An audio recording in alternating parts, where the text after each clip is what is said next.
우리 큰형 친구들 안녕. 세번반 성경학교 1주차 그리고 온라인 큐티 1일차에 우리 묵상에 온 친구들 환영하고 축복합니다. 오늘은 3월 15일 월요일 묵상으로 함께 진행하고자 하는데요.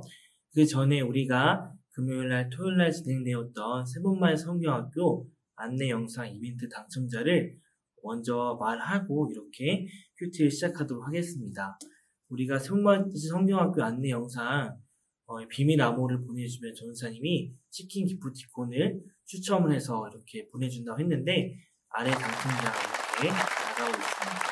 그래서 치킨 기프티콘을 오늘 묵상이 끝나는 대로 보내주도록 하겠습니다. 그러면 우리가 3월 15일 월요일 날 묵상을 한번 진행해 보도록 할게요. 50페이지를 함께 펴주시고요. 또 펜을 지참해서 같이 말씀을 읽어보고 나눠보도록 하겠습니다. 네, 우리 오늘 본문은 누가복음 18장 22절에서 30절까지 말씀입니다. 그리고 우리 51페이지 보면 읽고 발견해요 부분이죠. 우리가 한번 읽기 부분을 같이 한번 보도록 할게요. 어떤 사람이 구원받는지 생각하면서 오늘 말씀을 천천히 읽어보세요 라고 이렇게 기록되어 있습니다. 한번 읽기 부분을 보면서 우리가 그 말씀을 첫 번째로 같이 읽어보도록 하겠습니다. 예수님께서 이 말을 들으시고 그에게 말씀하셨습니다.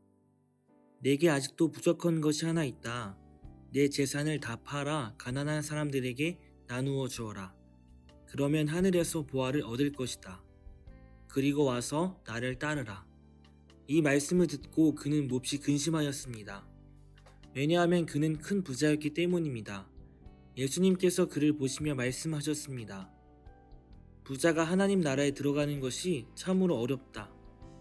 부자가 하나님 나라에 들어가는 것보다 낙타가 바늘 구멍으로 지나가는 것이 더 쉽다. 사람들이 말씀을 듣고 말했습니다. 그렇다면 누가 구원받을 수 있겠습니까? 예수님께서 말씀하셨습니다. 사람으로는 할 수 없는 것을 하나님께서는 하실 수 있다. 그때 베드로가 말했습니다. 우리는 모든 것을 버리고 주님을 따랐습니다. 예수님께서 제자들에게 말씀하셨습니다. 내가 진정으로 너희에게 말한다. 하나님 나라를 위해 집이나 아내나 형제나 부모나 자녀를 버린 사람은 이 세상에서 여러 배로 받을 것이요 또한 오는 세상에서 영생을 얻을 것이다. 네, 그리고 우리가 두 번 읽기 부분을 한번 보도록 하겠습니다. 두 번 읽기 부분에 그에게 말씀하셨습니다 라는 그 말에 동그라미 표시를 하고 그리고 예수님께서 큰 부자에게 하신 말씀을 밑줄을 그어보세요 라고 이렇게 기록되어 있죠. 그리고 베드로가 말했습니다 라는 부분에 네모 표시를 하고 그리고 베드로가 한 말에 대해서 물결 표시를 한번 해보세요 이렇게 기록되어 있는데 이 두 번 읽기 부분을 중점적으로 보면서 같이 그 말씀을 보도록 하겠습니다. 예수님께서 이 말을 들으시고 그에게 말씀하셨습니다. 내게 아직도 부족한 것이 하나 있다. 내 재산을 다 팔아 가난한 사람들에게 나누어 주어라. 그러면 하늘에서 보화를 얻을 것이다. 그리고 와서 나를 따르라. 이 말씀을 듣고 그는 몹시 근심하였습니다. 왜냐하면 그는 큰 부자였기 때문입니다. 예수님께서 그를 보시며 말씀하셨습니다. 부자가 하나님 나라에 들어가는 것이 참으로 어렵다. 부자가 하나님 나라에 들어가는 것보다 낙타가 바늘 구멍으로 지나가는 것이 더 쉽다. 사람들이 이 말씀을 듣고 말했습니다. 그렇다면 누가 구원받을 수 있겠습니까? 예수님께서 말씀하셨습니다. 사람으로는 할 수 없는 것을 하나님께서는 하실 수 있다. 그때 베드로가 말했습니다. 우리는 모든 것을 버리고 주님을 따랐습니다.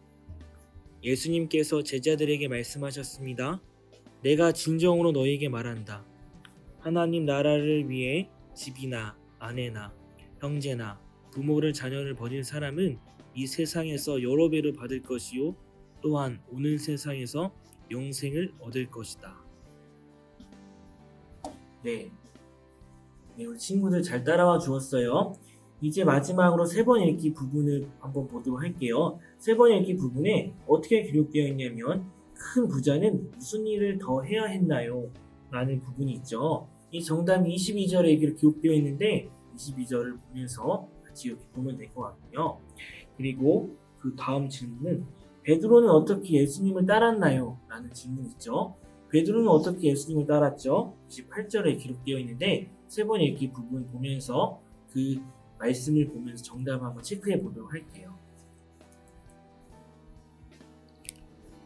22절 말씀에서 내 재산을 다 팔아 가난한 사람들에게 나누어 주어라 라고 이렇게 말씀하셨습니다.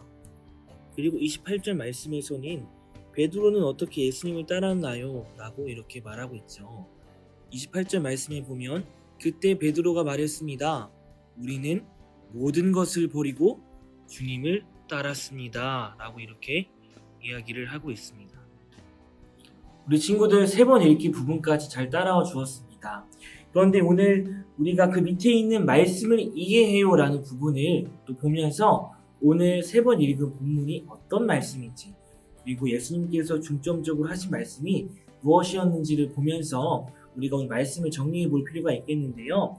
전도사님이 먼저 이 말씀을 이해해요 라는 부분을 읽어주고 오늘 본문의 키포인트를 말씀해 주면서 어떤 내용인지 살펴보도록 하겠습니다. 전도사님이 한번 읽어주도록 할게요. 어떤 사람이 예수님에게 영원한 생명을 얻는 방법을 물었습니다. 예수님은 재산을 다 팔아서 가난한 사람에게 나누어 주라고 말씀하셨습니다. 그 사람은 부자였기에 재산을 포기하기 힘들어서 고민했습니다. 하지만 제자들은 달랐습니다. 베드로는 이렇게 말했습니다. 우리는 모든 것을 버리고 주님을 따랐습니다. 예수님께서 말씀하셨죠. 하나님 나라를 위해 집이나 아내나 형제나 부모나 자녀를 버린 사람은 영생을 얻을 것이고 이 세상에서 여러 배로 축복을 받을 것이다 라고 이렇게 이야기를 하고 있습니다. 정말 예수님께서는 우리에게 부모나 자녀나 형제나 집을 버리라고 말씀하는 것일까요? 전도사님이 이 말씀을 보면서 우리 친구들이 이렇게 생각할 수도 있었을 것 같다고 생각이 들었습니다. 오늘 본문에서 우리가 중점적으로 봐야 될 것은 무엇이냐면 큰 부자와 제자들이 한 행동의 차이입니다. 큰 부자는 예수님께서 가진 것을 모두 팔아서 가난한 사람에게 나누어 주어라 라고 말씀하셨을 때에 큰 부자는 그것을 따르지 않았습니다. 하지만 제자들은 가진 모든 것을 다 버리고 예수님을 따랐습니다. 이렇게 우리 두 차이점을 볼 수가 있죠. 이렇게 봤을 때 예수님께서 자녀나 부모나 형제를 버리라고 명령하는 것이 아니라 예수님보다 그것을 더 사랑하지 말라. 예수님보다 더 사랑하는 것을 주면 안 된다는 것을 이렇게 이야기하고 있는 것입니다. 우리가 예수님보다 더 사랑하는 것이 있다면 그것을 내려놓고 예수님을 따르는 삶이 되어야 되는 것이겠죠. 하지만 부자는 예수님보다 재물을 더 사랑했기 때문에 근심하고 그곳을 떠나가는 모습을 우리는 볼 수 있습니다. 우리가 이렇게 이 말씀의 키포인트 부분을 전도사님이 이야기해 주었는데요. 우리 밑에 부분을 같이 볼 필요가 있겠죠. 밑에 부분, 기도하고 실천해요 라는 부분입니다. 우리가 어제 전도사님이 어떻게 이야기했냐면 큐티의 가장 중요한 부분은 묵상과 적용이다. 짝꿍인데 묵상이와 적용입니다. 묵상을 아무리 열심히 하고 깊이 있게 했어도 적용이 되지 않는다면 그 큐티는 올바른 큐티가 아니라고 전도사님이 이렇게 이야기를 했습니다. 그리고 적용을 할 때에 구체적이고 실천 가능한 것을 해야 됩니다. 그래서 오늘 기도하고 실천해요 라는 부분을 같이 한번 적어볼 건데요. 이곳에 정답은 없습니다. 우리 친구들이 기도해 보면서 그리고 마음 주신 것을 구체적이고 실천 가능한 것을 이렇게 적는 시간이 될 텐데요. 전도사님은 이렇게 적어봤어요. 예수님보다 더 사랑하는 것을 내려두고 예수님을 따라라 라고 이렇게 명령하신 그 말씀에 전도사님은 예수님보다 더 사랑하는 것이 무엇이었을까 나에 대해서 고민을 해봤는데 전도사님은 요즘에 가장 중요히 생각하는 게 시간입니다. 전도사님 시험을 많이 앞두고 있는데 시간을 이렇게 분배해서 활용해야만 그 시간을 충실하게 쓸 수 있을 것 같더라고요. 근데 이 귀중한 시간을 하나님께 먼저 내어드린다면 하나님께서 더 기뻐하실 것 같다라는 생각이 들었어요. 그래서 전도사님은 계속해서 해왔던 것이지만 아침에 일어나서 1시간을 온전히 주님을 위해서만 쓰겠습니다라는 실천으로 적용을 이렇게 적용해봤습니다. 하나님, 가장 귀중한 것을 버리고 주님을 따를 수 있는 오늘 하루가 될 수 있게 해주세요 라고 하면서 아침에 일어나서 1시간 동안 하나님 말씀을 읽고 찬양하는 하루가 되겠습니다 라고 이렇게 전도사님은 기록했습니다. 우리 친구들도 이런 적용점을 이렇게 구체적이고 실천 가능한 적용점을 한번 적용해 보였으면 좋겠습니다. 그리고 옆에 하나님, 예수님은 어떤 분인가요? 라는 질문이 있죠. 오른쪽 상단에 있는데 그 질문에 여러분이 말씀을 보면서 한번 같이 기록해 봤으면 좋겠어요. 전도사님은 이런 부분을 말씀 속에 찾아봤는데요. 예수님은 우리에게 영생을 허락하는 분입니다. 그리고 우리에게 날마다 귀한 말씀을 주시는 분입니다. 그리고 사람으로는 할 수 없는 것을 하나님께서는 하실 수 있는 분입니다 라는 말씀을 전도사님은 오늘 본문에서 찾아보았습니다. 이것도 정답은 없습니다. 여러분이 말씀 속에서 깨달은 부분을 예수님은, 하나님은 어떤 분이신가를 적으면 되겠습니다. 그리고 밑에 질문에 하나님은 나에게 바라시는 것은 무엇인가요? 라는 질문이 있죠. 이것 또한 정답이 없는데 전도사님이 이 인도를 마치고 난 후에 친구들이 말씀 다시 한번 읽으면서 이 부분 체크하면 좋을 것 같은데요.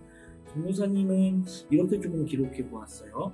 하나님이 나에게 바라시는 것은 가장 귀중한 것을 내어드리는 것을 원하신다 라고 이렇게 기록을 해 보았습니다.